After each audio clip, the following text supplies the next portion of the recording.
오늘은 역대상 28장 다윗이 성전을 짓게 된 취지, 그 내력을 백성들에게 설명하는 대목입니다. 그리고 왜 성전을 짓겠다고 자기가 제시했지만 자기로서는 성전을 짓지 못하고 자기 아들 솔로몬에 의해서 성전이 지어지는 이유가 뭐냐, 그게 더서도 여기에 28장에 4절부터 쭉 나와 있습니다.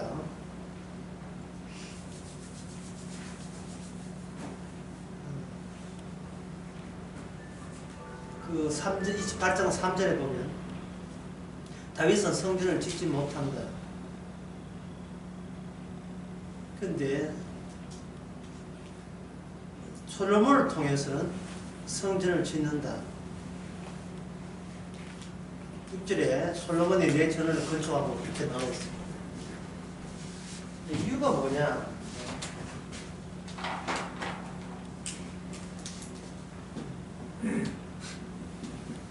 다윗이 성전 안 된다. 근데 솔로몬의 성전은 된다. 이게 뭐냐면 솔로몬 성전에는 무엇이 들어가 있느냐 하면 다윗의 아들이라는 요소가 솔로몬 성전을 짓게 되는 요소가 됩니다. 아버지는 성전을 못 짓고 아들의 성전을 짓는데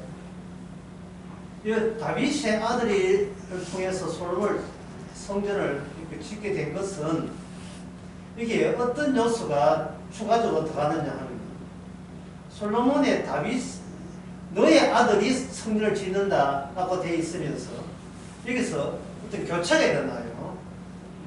다윗의 아들에서 뭐로 바뀌냐면 하나님의 아들로서의 솔로몬이 되는 겁니다.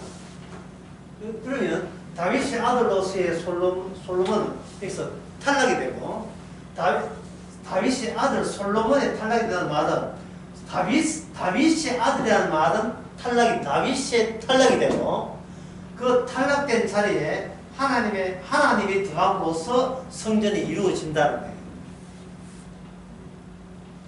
상당히 어렵죠? 그냥 집지면 되는데 그렇지 않고 성전 안에는 성전은 뭐냐 하면 건물 짓다로 포함되지만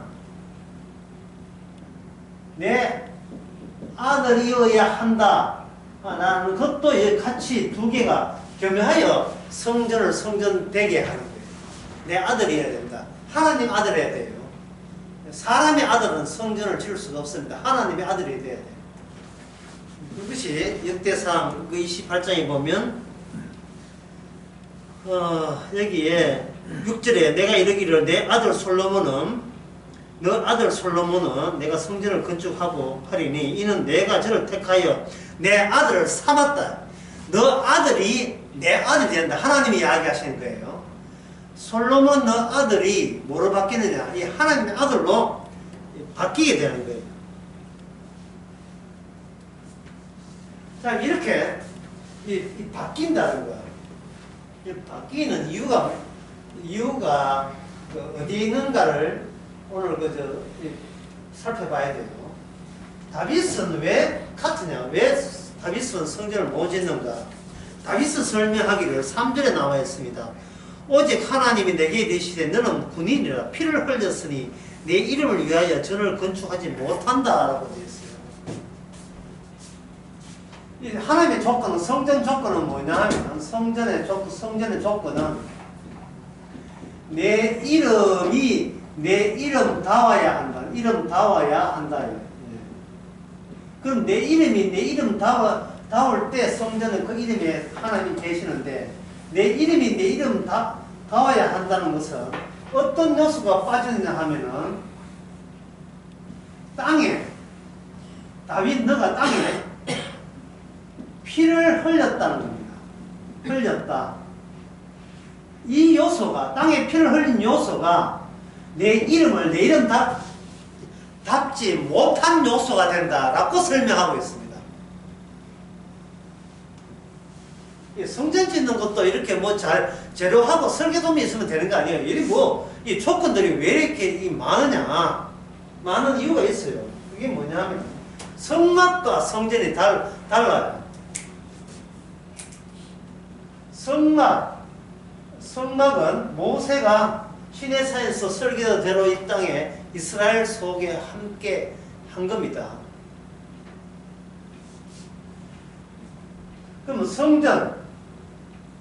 성전도 하나님이 이스라엘 속에 들어온 게 맞지 않느냐? 그 둘 다 그 점에서 성막이나 성전이나 하나님이 인간 세계 속에 들어온다는 점에서 동일하지 않는가? 이렇게 생각할 수 있는데, 성막은 기존의 이스라엘 속에 이름이 들어온 방법이 성막이에요. 기존의 인간 속에. 근데 성전은 기존의 이스라엘을 찌꺼으로 제거를 해버려요. 기존의 이스라엘은 없고 새로 만든 이스라엘, 기존에 새로 만든 이스라엘 속에 성전이 들어오는 거예요.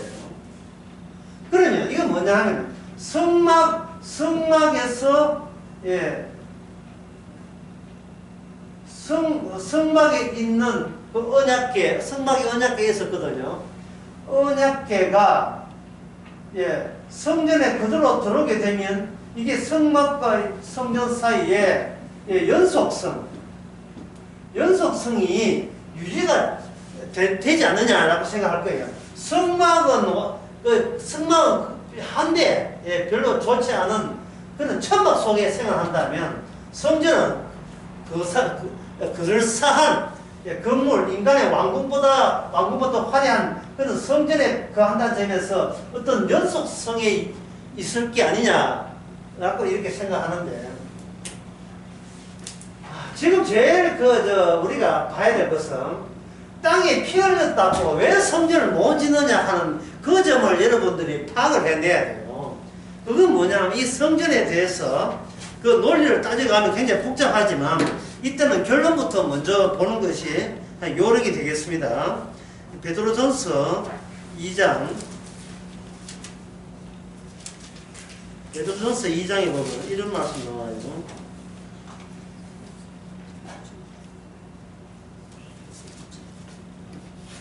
2장에 보면 성전 완성의 요건이 나옵니다. 2장 6절에 보면 6장 7절에 보면 경에 이를 기록되서 보라 내가 택한 보배롭고 용인한 모퉁이 돌을 시온에 두노니 저를 믿는 자는 부끄러움을 당치 아니라 하였으니, 여기에 7절에 그러므로 믿는 자에게는 보배나 믿지 않는 자에게는 건축자들의 버린 그 돌이 모퉁이의 머릿돌이 되고, 이래 했어요. 건축자들의 버린 그 돌이 모퉁이의 머릿돌이 되지 아니하면 성전이 될 수가 없어요.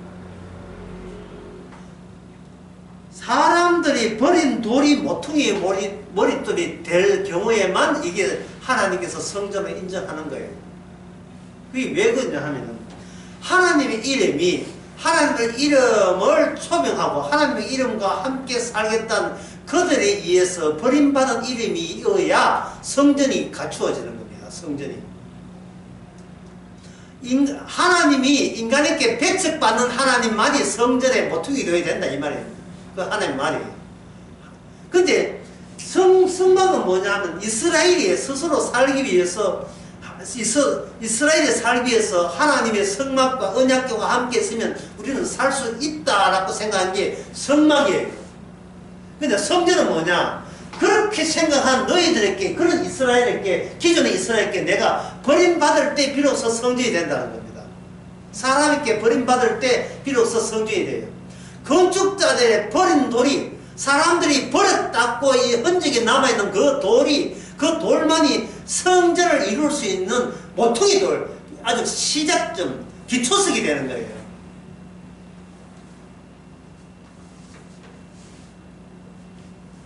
그러면 다윗이 땅에 피를 흘린 걸린 것이 왜 이건 이제 신약 때 완전히 다 드러난 사실이고요. 그럼 구약 때 다윗 시대 때 땅에 피를 다윗이 이야기한 거예요. 내가 땅에 피를 흘렸기 때문에 성전을 지을 수 없다고 하나님께서 언지를 주셨다. 이게 무슨 뜻이냐 이 말이죠. 땅에 다윗은 군이나 땅에 피를 흘렸다. 왜 피를 흘리죠? 뭐 각기를 했어요. 뭐 폐병 걸립니까? 왜 땅에 피를 흘렸죠? 무엇은 다윗에게 어떤 기대가 있었습니까? 다윗은 자신이 이스라엘 왕이잖아요. 왕이기 때문에 뭐를 건사해야 되고 뭐를 지켜줘야 돼요. 이스라엘을 지켜줘야 돼요. 이스라엘을 지키기 위해서 다윗은 이스라엘 대표해서 왕으로서 이방 나라와 싸웠던 겁니다. 그러면 그 나라는 하나님 나라입니까? 다윗의 나라입니까? 다윗의 나라 되죠. 모든 백성들은 다윗의 전쟁의 성과에 완전히 속박이 되는 겁니다. 얽매이는 겁니다. 다윗이 승리하면 자기는 살고 다윗이 패배하면 이스라엘은 망하는 거예요. 그러니까 이 백성들은 다윗의 나라에 집합되어 있는 겁니다. 거기에 전부 다 예속되어 있는 사람들이에요. 다윗의 나라예요. 그런데 다윗이 성전을 짓지 못한다는 말은 거기 예속된 모든 사람들은 성전에 들어갈 자격이 다윗이 대표니까 다윗과 더불어서 박탈당하는 겁니다. 성전 지을 수 있는 그러한 자격이 될 수가 없는 거예요. 솔로몬의 경우에는 뭐냐 하면 아까 이야기했습니다. 솔로몬의 경우에는 성전의 요건이 건물이 있다. 그 다음에 뭐라 했습니까? 내 아들이어야 한다고 하는 거예요. 내 아들이어야 한다. 그러면 다윗이 성전을 지을 수 없다는 말은 다윗에 속해 있는 모든 사람들은 뭐다? 내 아들이 아니다는 사실을 받아들여야 돼요. 여러분, 하나님의 아들 되는 거 하고 하나님이 우리 집에 내가 모셔서 하나님을 잘해보겠다 하고 이거는 전혀 연속성이 없어요. 딴파입니다. 인간이 하나님을 필요로 하는 것이 하고 하나님이 이 세상에 없는데, 이 세상에 아들이 없는데 아들을 내가 이 세상에 보내고 그 아들 속에 하나님이 들어온다는 이야기하고는 전혀 다른 이야기예요. 우리 집에 하나님 왔으면 좋겠다 이 이야기하고 하나님이 내 속에 들어온다 이야기하고 완전히 다른 이야기예요.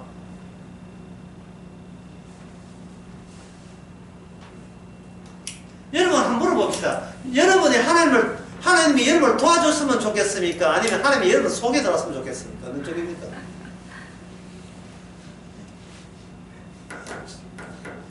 서울에 잘 사는 시아버지가 매달 시아버지가 재벌이라고 봅시다. 매달 너희들 생활하는데 어렵지? 예. 뭐 너희들 생활하는데 어렵지 않더라고. 매달 조금씩 보내줄게. 한 2천만 원씩 보내줄게. 매달. 이거 이 시어머니가 좋습니까? 난 너희 집에 살래. 재벌이가 뭐가 그래? 우리 집에 사는 게 다 싫어요.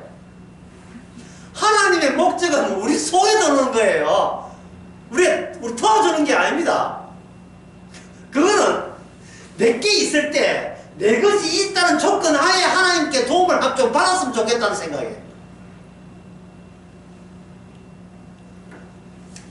다윗이 생각했던 다윗이 이스라엘은 바로 그런 쪽이에요. 하나님이 우리나라를 좀 도와달라는 거예요. 내가 전쟁할 때나 승리해서 하나님이 주셨다는 이 약속의 땅, 이 땅에서 정착하는데 보태면 좀 좋겠다는 전쟁을 벌린 거예요, 다윗이. 그리고 다윗은 그것이 하나님의 뜻이라고 본 거예요. 그리고 그가 하는 모든 전쟁은 하나님을 위한 전쟁이라고 여겼던 겁니다. 여기서 다윗 자체에 큰 교체가 일어나요. 내가 나를 버려야 된다는 사실을 직면하게 됩니다. 그것을 위해서 하나님은 밧세바를 보냈고요. 다윗은 밧세바와 그 남편 우리아를 죽였습니다. 여기서 발견되는 것은 뭐냐면 왜 그 다윗이 밧세바와 그 남편 우리아를 죽일 수밖에 없었는가? 그거는 본인이 이스라엘 왕이라고 생각하기 때문이거든요. 왕이라고. 하나님은 문제 삼습니다. 그 이스라엘이냐고 문제 삼아요. 다윗은 왜 자기가 왕이기 때문에 그 왕의 입장에서 그 부하의 아내와 그 부하를 죽이는 것이 그게 왜 왕으로서는 해서는 안 되는 줄을 몰랐어요. 몰랐는데 다윗에게 다윗 자신을 잃어버리는 그런 사태가 벌어집니다. 그게 뭐냐 하면 예를 들면 여러분 자식이 죽었다는 말은 무슨 뜻일까요? 부모가 살아있는데 자식이 죽었다는 말은 자식은 부모의 미래예요. 나의 미래가 자식한테 대물림되고 자식의 기대를 거는 거예요.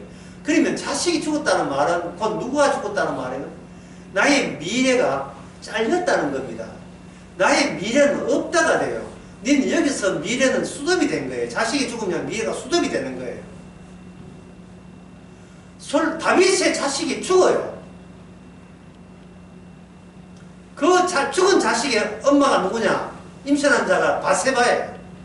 밧세바와 다윗이 가늠해서 임신이 딱 되었는데 그 임신된 자식이 죽음으로써 하나님은 나를 이스라엘 왕으로 잘랐다는 사실을 발견하고 감사하고 있습니다. 다윗이. 내가 이스라엘 왕이 아니었다는 거예요. 내가. 그러면 기존에 이스라엘은 뭐냐? 지금 다윗이 내가 왕이에요. 백성들도 다 인정합니다. 왜? 전쟁에서 본인이 승리해서 이렇게 건사했기 때문에 이 약속의 땅에서 지켜냈기 때문에.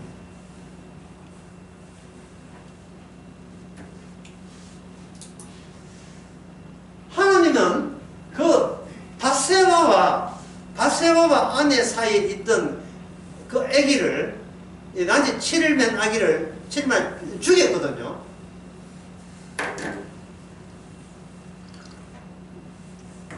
여기서 다윗은 자기가 자기와 결별해야 한다는 사실을 발견하고 금식도 안 하고 굉장히 기뻐하는데 그 증거가 됐냐 하면 밧세바하고 나하고 생긴 아이가 하나님이 죽였다는 말은 보통 사람 같으면 이렇게 생각해요. 저 여자가 계속 안에 있으면 계속 재수 없는 여자가 될 것이다. 그래서 니도 남편 가는 길 따라 죽이든지 아니면 쫓아내든지 그렇게 할 거예요. 그런데 다윗은 그렇게 생각한 게 아니고 하나님의 그 나단 선지자가 왔을 때 시편 51편에 나단 선지자가 왔을 때 하는 이야기를 다윗은 잊지 않고 있습니다. 다윗에게 많은 양들이 있다. 어떤 부자가 있는데 많은 양이 있어요. 집에 많은 양이 있어요. 양이 있는데 이 부자한테 손님이 온 거예요. 그럴 때 자기 많은 양을 손님에서 잡지 않고 한 마리에 밖에 없는 양이 있는 하인의 양을 잡아서 손님을 대접했다고 나단 선지자가 예를 들어서 다윗에게 지적을 해요. 여기서 생각해 보세요. 왜 부자는 많은 양 중에서 한 마리를 왜 안 잡습니까? 왜 한 마리밖에 없는 한 마리밖에 없는 종의 양을 왜 잡아요? 그것은 다윗 생각은 자기가 왕이잖아요. 근데 어차피 나라는 왕을 위해서 있는 거예요. 왕이 살아야 나라가 살아요. 종은 있으나 많아요. 종의 양 한 마리 근데 있으나 많으라고요. 왕의 재산에 흠집나면 안 돼요. 왕의 재산이 소실나면 안 돼요. 왜냐? 하인은 왕을 위해서 존재하기 때문에. 그래서 다윗은 자기가 왕이기 때문에 밑에 직원들, 밑에 종의 양을 한다는 것, 그게 흠이 되질 않아요.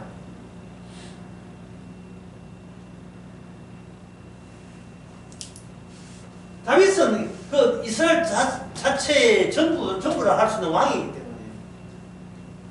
그런데 나단 선지자가 예를 들기를 이게 부자가라고 이야기하니까 다윗이 화를 나가지고 내가 속해 있는 왕으로 있는 이 나라에 그러한 자기밖에 모르는 그러한 부자가 있어서 그 누구야? 그 율법대로 4배나 갚아야 되고 4배 아니라 그 잡아 죽여도 그 상관없어. 더 적어도 내가 왕으로 있는 이스라엘은 율법으로 철저해야 돼 라고 강조하면서 나단 선지자가 예를 들었던 그 사람에 대해서 누구야 그 사람 내가 용서하지 않을까? 내가 왕으로 있으나 용서하지 않는다 라고 하니까 나단 선지자가 뭐라고 이야기해서 그 사람이 누구냐고 밝혔죠. 누굽니까? 바로 당신인데. 바로 당신. 당신은 하나님이 왕이라는 것을 왜 잊어버렸느냐 이 말이죠. 이스라엘의 왕은 하나님이지 당신이 아니다 이 말이죠. 당신은 율법에 종속돼야 돼요. 예속돼야 된다고요. 하나님께서 우리야와 그 이름 뭡니까? 바세바. 바세바를 뭐로 다단 선지자께 뭐로 표현했냐 하면은 다 금방진 당신 때문에 잃어버린 양이 돼. 잃어버린 양으로 양이 당신 나라에서 왕이라는 입장에서 그것을 유발시켰다는 거, 범죄를 유발시켰다는 거예요. 근데 다윗은 그걸 비판한 이유가 내가 바세바나 우리아를 왕으로 옛날에 다른 데는 이미 그런 게 흔해요.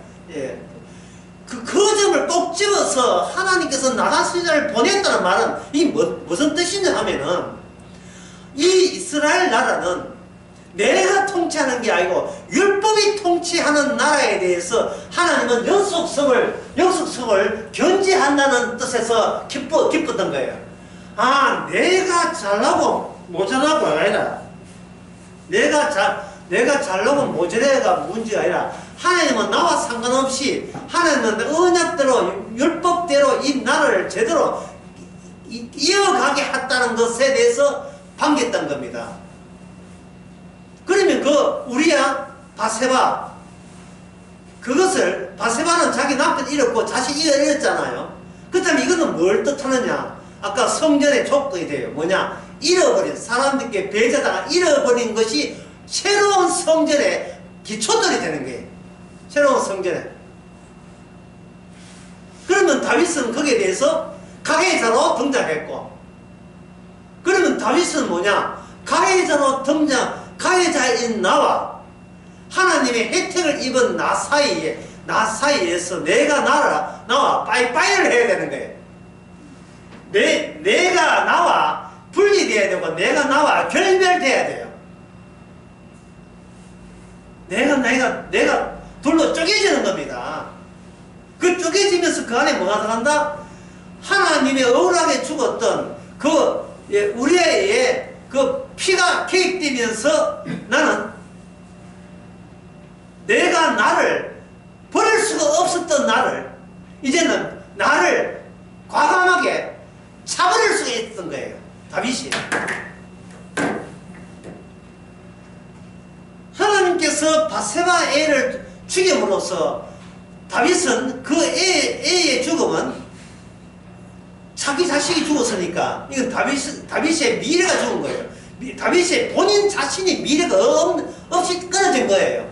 끊어지고 그 뒤에 바세바, 하나님의 잃어버린 양에 속하는 바세바와 동침을 해서 하나님의 사랑은 율법은 위반하지만 사랑은 이어진다는 뜻에서 이름이 여디디아라고 해서 누굴 태어나게 합니까?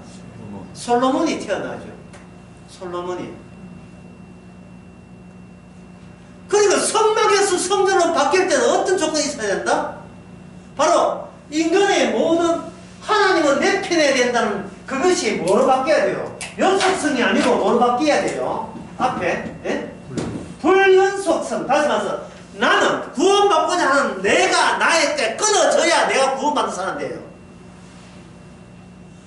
끊어진 나와 새롭게 성립된 나 사이에는 예수 그리스도의 하나님의 아들이 피생자로서 끼어들어가는 겁니다. 성막은 이방 민족 앞에서 우리는 성막이 있다, 언약궤 있다, 언약 앞장 세우면 내가 착살난 거 다 알지 하고 언약궤를 가지고 기존에 자기 것을 지켜내고 견지해내고 버티는 도구로 사용했던 거예요. 다윗도 그렇게 생각했습니다. 너무 언약궤를 너무 한데 추운 데 놔두면 초라하게 놔두면 안 되겠다. 근사하게 모시겠다. 그동안 우리에게 전쟁을 이기게 하신 하나님이니까 하나님을 좋게 모시겠습니다. 라고 이야기한 겁니다. 하나님은 말해줘요. 그걸 누구를 위함이냐. 네가 네 눈에 보기에 네가 이스라엘 왕으로 보이냐? 너는 지금 행동하는 게 네가 이스라엘 왕으로 행동하지? 그렇다면 저 백성은 너 백성이야, 하나님 백성이야. 이렇게 닥붙이고 묻는 거예요. 바세바와 가늠하고 우리아를 안 죽였으면 거기에 대해서 다윗은 아무 해답이 없었을 거예요. 바세바와 우리아 장군을 죽이고 그것도 그냥 죽였으면 아무 문제 없었어요. 그러나 나단 선지자가 와서 지적을 하면서 나단 선지자가 직접 이야기하죠. 그 사람이 기분 나쁘든 상관없이 직접 이야기해요. 당신이야. 당신이 바로 충실한 이스라엘 백성, 내 백성을 네가 죽였어. 왕이라는 작자가 내 백성 죽였잖아. 이래도 네가 왕이야? 이되는 거예요. 하나님께서 네 하나 살겠다고, 네가 왕 행세하겠다고. 우리하고 박세바 그거 네가 그들을 망쳐버렸다.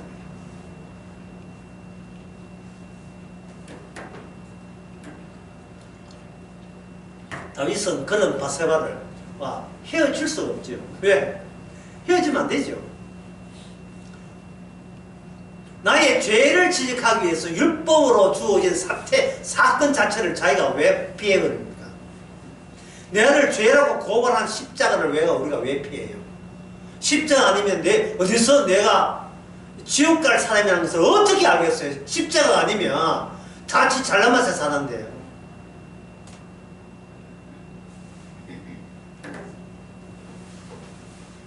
좀 더 이야기를 좀 더 이어져 가면 약간 더 난해집니다만은 그래도 할 수 없죠. 해야 되니까.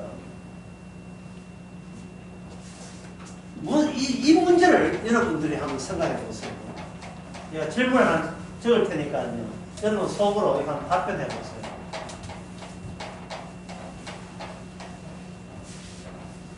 답변해도 답변은 내가 한번 할 테니까요. 하나님이 왜 이스라엘에게 약속의 땅을 허락하십니까?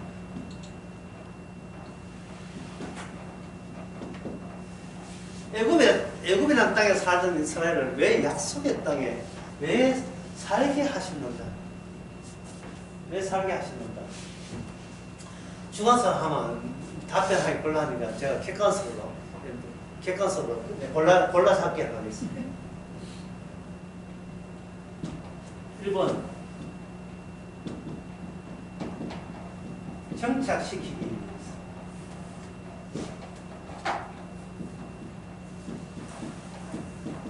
3번도 골치 아프다. 2번 2번 정착시키지 않기 위해. 몇 번입니까? 네? 않기.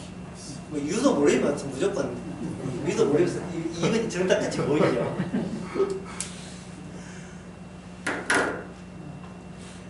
이미 히브리인들은 애굽에서 정착했어요. 정착을 1년, 10년, 20년 한 게 아닙니다. 400년 동안 정착했어요. 400년 동안. 정착해서 잘 살고 있는데 그걸 강제로 끌고 왔어요. 애굽에서 강제로 끌고 간다고. 그러면 그들은 땅이 없는 사람이 되고 말았어요. 왜냐하면 모든 땅은 주인이 다 있기 말이잖아요. 애굽에 땅 나와서 이스라엘 사람도 오해하기를 주인 없는 땅에 가는 줄 알았어요. 이 세상에 무슨 주인 없는 땅이 어디 있어요? 주인이 있는 거예요. 그리고 가나안 땅도 토착민이 있어요. 토착민은 그 땅을 자기 주인이라고 여기는 겁니다. 그러니까 이 말은 뭔 뜻이냐 하면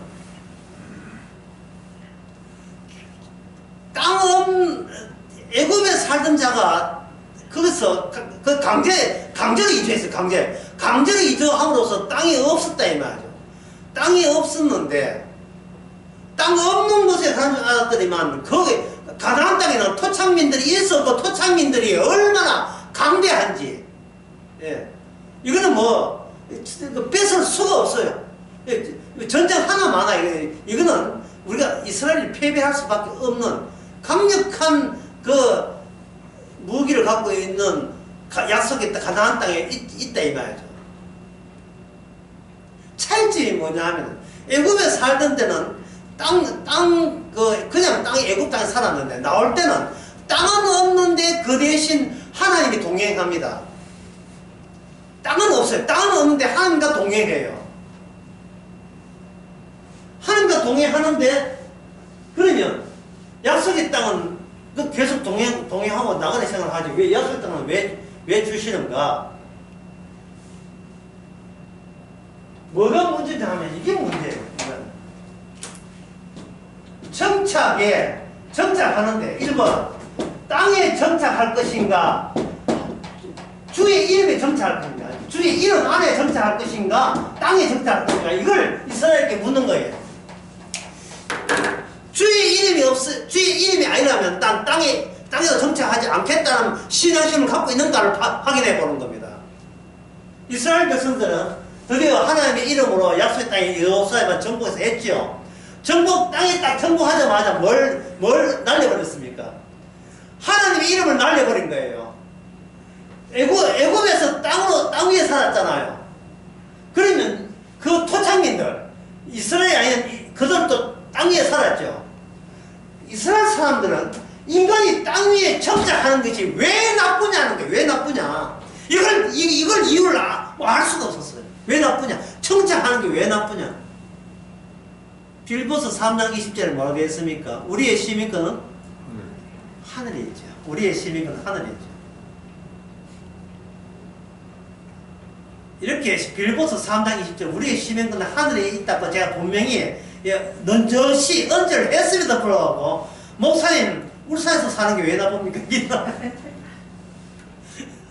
하여간 눈치도 없어. 울산에서 사는 게 왜 이게 죄입니까?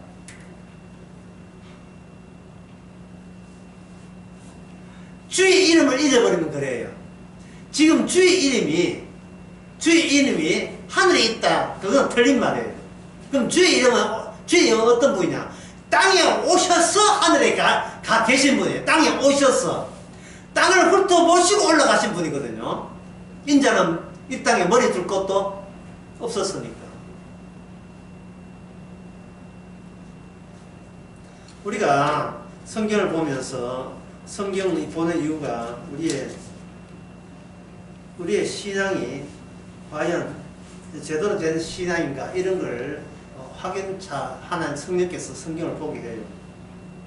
마태복음 15장 27절에 보면 여기에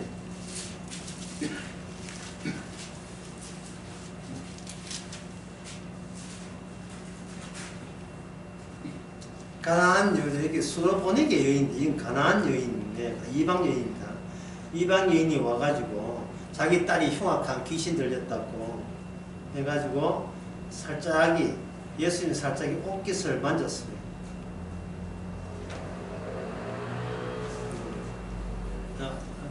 옷깃을 만든 그 이야기 아니고, 그냥, 옷을 만지는 게 아니라, 귀신 들렸다고 이야기야. 뒤에 소리 질렀어요. 소리 지르니까 24절에 예수께서 대답해 가라사대 나는 이스라엘 집에 잃어버린 양 외에는 다른 데로 보내지 아니했다고 했죠. 참 예수님의 그 말씀이 정말 깊어있죠. 잃어버린 양 외에는 나는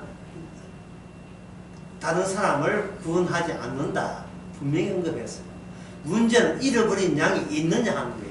인간치고 스스로 자기가 잃어버린 양이라고 할 수 있느냐 하는 겁니다.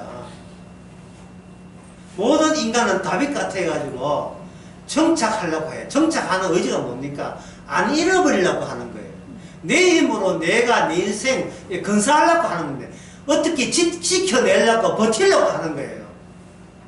안 잃어버리려고. 사람에게 버림받지 않기 위해서 살아가는 거예요. 버림받지 않기 살아가 버리면 버림받은 집의 성전에 합세를 하지 못해요. 하나님께서는 다윗을 이후에 솔로몬 이후에는 이스라엘 속에 건물로 성전이 아니고 새로운 이스라엘 자체를 성전으로 만들 계획을 가지고 하나님의 아들이라고 규명하면서 솔로몬 시대를 이어옵니다. 다윗은 건물을 지어드리겠잖아요. 솔로몬은 건물 말고 나는 사람 자체가 내 집이다 이러는 거예요. 솔로몬의 사람 자체가 내 집이다. 이게 신약의 에베소서, 요번에 에베소서 수련 에베소 하는데 그 다음에 뭐냐, 인간이 곧 성전이다. 인간이 성전이에요. 성령으로 지어진 집이 성전이에요. 이스라엘이 전에 이스라엘 모든 백성이 다윗의 나라에 예속되어 있다면, 다윗이나 한 인물의 나라에 예속되어 있다면 완전한 성전은 예수님이라는 인물에 완전히 예속되어 있는 사람들이에요. 예수님께 예속된 사람이에요. 예수님 자체가 사람들께 버림받아서 버림받은 돌이 된다면 그 같이 버림받아서 모퉁이의 돌에 합세한 자만이 하늘나라의 백성이라고 하는 것일 수 있습니다. 그래서 여기서 잃어버린 집의 양 외에는 다른데 잃어버린 양 외에는 안 간다 이렇게 하니까 여자가 와서 가로되 주여 내가 자녀의 떡을 취하여 개들에게 던짐이 마땅치 아니하니이다. 주여 옳소이다. 개들도 제 주인의 상에서 떨어지는 부수기를 먹나이다 하니 라고 하니까 예수께서 네 믿음이 크다. 네 소원대로 네 딸이 나을 것이다. 잃어버린 양 외에는 찾아오지 않는다 하는데 잃어버린 양이 어떻게 만들어지고 어떻게 나타나고 생산되느냐. 이 여인은 이렇게 이야기합니다. 개는 주인이 있게 마련해 놨거든. 운을 떼요. 개인은 독자적으로 자기가 주인이 아니에요. 개에게는 뭐가 있다? 주인이 있다. 그러면 개에게 떨어지는 혜택은 어디에서 주어진 혜택입니까? 개 본인이 원한 게 아니고 주인상에 떨어진 게 있으면 그제서 주워 먹을 수 있는 그러한 기회가 주어지는 것이 개신세예요. 개신세. 개신세. 철저하게 주인에게 예속되어 있는 개다 이 말이죠. 예수님 말합니다. 그게 바로 잃어버린 양의 태도라는 거예요. 자세라는 거예요. 왜? 개는 자기 운명이 자기에게 있지 않음을 너무나 알기 때문에 주인이 주면 먹고 안 주면 자기는 끝나는 거죠. 주인의 운명에 자기가 따라가는 거예요. 이게 잃어버린 양이에요. 그것과 여러분 한번 비교해 보세요. 같이 마태복음에 19장에 나온 사람하고 비교해 보세요. 마태복음 19장에 보면 어떤 청년이 하나 나오는데 19장 15절에 이게 청년인데요. 어떤 사람이 주께 와서 가르쳐 선생님이 내가 무슨 선을 해야 영생을 얻었겠습니까? 라고 쭉 나오죠. 이 사람 23절에 보면 이 사람은 22절에 그 청년은 재물이 많음으로 이래 있어요. 그러니까 이 청년은 뭐냐 하면은 이 청년이 예수를 만나고 난 뒤에 재물이 어떻게 손상이 갔습니까? 안 갔습니까? 예수님 만나고 난 뒤에 돈이 축 났습니까? 아니죠. 재물은 그대로 있는데 뭐가 날아갔어요? 영생 날아갔죠. 장사 참 잘했다. 예, 돈은 그대로인데 아마 이 청년 아마 돈 더 잘 벌 수도 있어요. IT 사업에가. 돈은 버는데 뭐가 없어요? 영생이 없는 거예요. 그런데 이 마태복음 15장에 이 여인은 돈은 없는데 뭐는 있어요? 영생이 있는 거예요. 돈이라 하는 것은 내 세계를 지탱하고 이어가는, 연속적으로 이어가는데 꼭 필요한 게 돈입니다.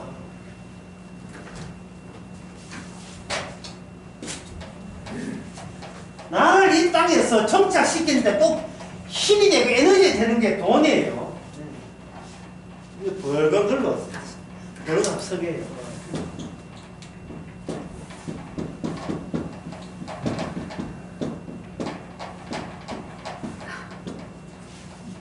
이제 단한 집회 같으면 한번 따라 합시다. 미라한테 얘기가 있는데 돈은 자존심이에요. 돈이 자존심이에요. 돈 있으면 내 있고 돈 없으면 내 없는 거예요. 이걸 마다해요. 이 부자 청년 보세요.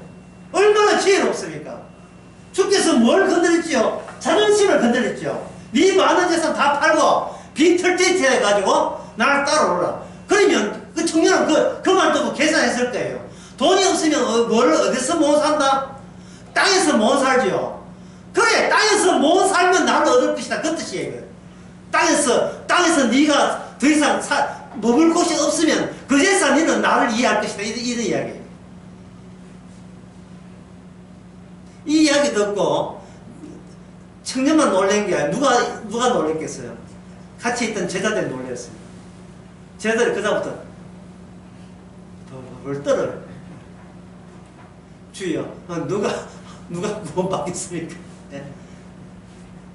바람이 이는 사시나무 방울 주여, 누가 구원받겠습니까? 예수님께서 제자들 보고 봤지? 부자가 천국 못 가는 거 봤지? 부자가 천국을 가. 낙타가 바늘구멍 통과해라. 있을 수 없어요. 제자들이 그러면 누가 구원받습니까? 네 말은 못 드시냐? 누가 구원받겠다는 묻는 게 아니고 구원받을 사람 단 하나도 없겠습니다. 그 이야기예요. 솔직하게 얘기했어요. 구원받을 사람 아무도 없겠습니다.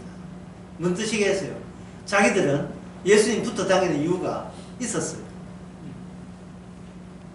자기 자신을 구원하기 위해서 따라다니는 거예요. 근데 제자들의 잘못은 뭐냐? 자기를 못 떼어놓았다. 떼어놓지를 못했어요. 내가 지키지 않으면 누가 나를 지키라. 이런 생각으로 하나님 도와달라는 거예요.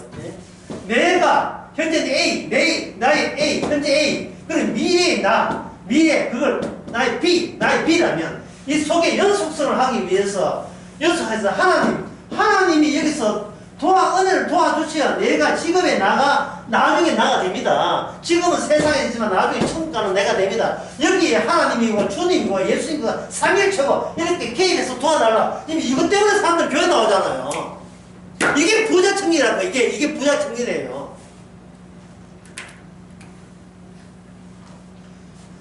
내가 미래에 나와 끊어질 생각을 못하고 있어요. 자꾸 나 있는 곳에 하나님 좀 이렇게 찾아와 달라는 거예요. 나도 멀쩡하고 멀쩡한 하나님 찾아오시고, 그런데 주님께서는 멀쩡하지 않은 주님이 멀쩡한 내 속에 아예 들어버려요. 그럼 나는 내가 멀쩡하지 않다는 사실을 발견하면서 그리스도 멀쩡하지 않게 여기는 그 예수님이 진짜로 멀쩡한 하나님이라는 사실을, 예수님이라는 것을 발견하게 됩니다. 그동안 그걸 왜 발견 못했어요? 내 멀쩡한데 온 정신을 거기다 다 팔고 있었기 때문에, 내 잘되기 위한 조건하에 예수를 믿었기 때문에 진짜 예수를 못 알아보고 가짜 예수, 가짜 주님만 이렇게 믿습니다 하고 이제 닥달 내면서 열성을 냈던 겁니다. 나 버리지 말아달라는 거예요. 여러분들이 구약성경 이렇게, 구약성 다들 백동은 했죠. 백동은 다들 했잖아요. 백동은 하면서 그 구약에 나오는 성도들의 특징을 보세요.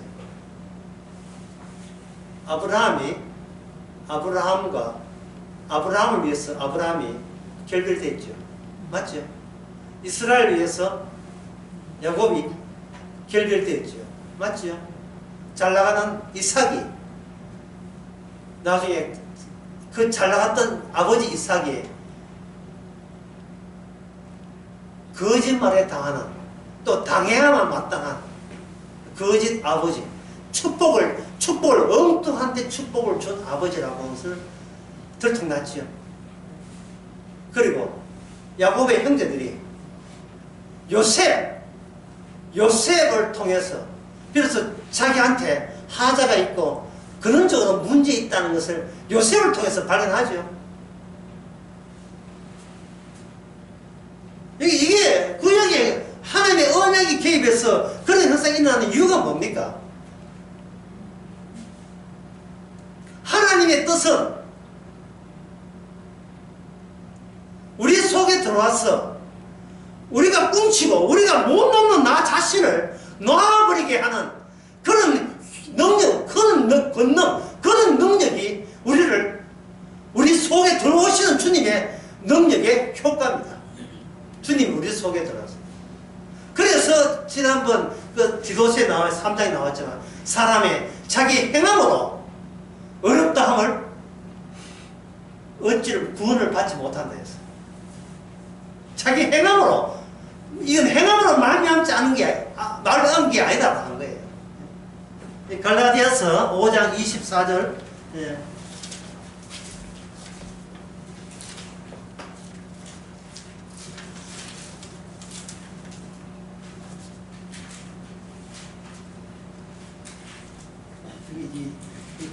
옛날 책이 내가 착지가 달라붙네. 갈라디아서 5장 24절, 5장 4절. 제가 한번 크게 읽어보겠습니다. 율법 안에서 의롭다함을 얻으려 하는 너희는 그리스도에게 뭐 하지고? 끊어지고. 그러면 한번 보세요. 하나님의 법을 지켜서, 하나님의 말씀을 지켜서 의롭다함을 얻지 않으려고 한 자가 있던가요, 없던가요? 없지요. 그러니까 뭡니까? 그리스도에서 끊어진 자, 나예요. 끊어진 나. 끊어진 자는 끊어져서 끊어져야 돼요. 시작을 내가 나를 근사하는 것부터 시작한다. 모든 인간들은요. 이거는 우리 선배가 되는 유대인들이 다 그런 짓 한 사람들이에요. 율법 주니까, 야, 이거 우리는 택했다, 선택되었다, 율법까지 주셨으니까 하나님이 왜 주시겠는가? 말씀 지키면 구원받고 복받고 때문에 지킨다. 그래, 열심히 교회 가서 열심히 배워서 말씀 지키자. 이 생각 안 한 사람 있으면 손 들어보고 나오세요. 뭐 손들 사람 아무도 없겠습니다. 이 생각 안 하겠습니까? 인간치고, 예? 솔직하게 이야기했어요. 인간치고 이 생각 안 하겠어요? 율법은 무엇을 자극시키냐 하면 평소에 우리가 어떤 신분을 갖고 있는가를 들춰내는 기능을 갖고 있어요. 율법 딱 주니까, 아까 부자 청년 처음에 뭐라 했어요? 영생은 어떻게 얻습니까? 이렇게 이야기했습니까? 안 그러면 영생은 자기 어릴 때부터 했던 노하우를 이야기했어요. 내가 어릴 때부터 영생 얻기 위해서 뭘 했습니까? 10계명대로 다 지켰다는 거예요. 그게 바로 본인을 안 잃어버리겠다는 하나의 이 몸부림이에요. 그게 내가 나를 안 잃어버리겠다는 몸부림이에요. 그냥 성막 있으면 좋겠다 해서 다윗이 성막이 있는 좋은데 너무 바깥에 비브름 다 받고 천막 해가지고 안 되겠다, 안쓰럽다, 내가 아주 거창한 안정된 집을 지어야지. 이게 뭐냐? 성전 짓겠다는 취지의 다윗의 시작이었어요.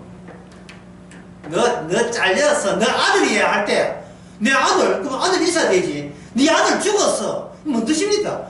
아들 죽이고 그 죽은 자리에서 새롭게 나타나는 아들은, 이거는 다윗 차이가의 연속성이 아니라 불연속성이에요. 성전은 성막과 불연속성입니다. 왜? 사람에게 버림받은 그 돌이, 모퉁이 돌로서 성전이 이루어지기 때문에. 그는 율법 안에서 의롭다함을 얻으려 하는 너희는 그리스도에 끊어지고, 그 다음에 무엇은? 은혜에서 떨어진 자로다. 실제로 은혜 받은 적도 없고요. 실제로 그리스도 안에 들어온 적도 없어요. 그냥 흉내 내기로 그리스도 믿습니다 하는 자는 실제로 다 끊어졌어. 네가 들어온 적도 없고 끊어졌어. 그러면 어떻게 하냐?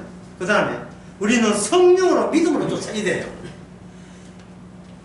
율법은 예, 뭐 시간 약간 지났습니다만 요거 맞아요. 해야 내가 안 간지러워요. 갈라디아서 3장 11절에 보면 율법을 가지고 뭐라고 하면 340년 후에 생긴 율법이라 해요. 430년 후에 율법. 그러면 그 전에 430년 그 전에는 어떤 율법 있었다 없었다? 없었어요. 그러면 율법이 430년 전에 새로 생겼다는 말은 율법의 끝이 있다는 거예요.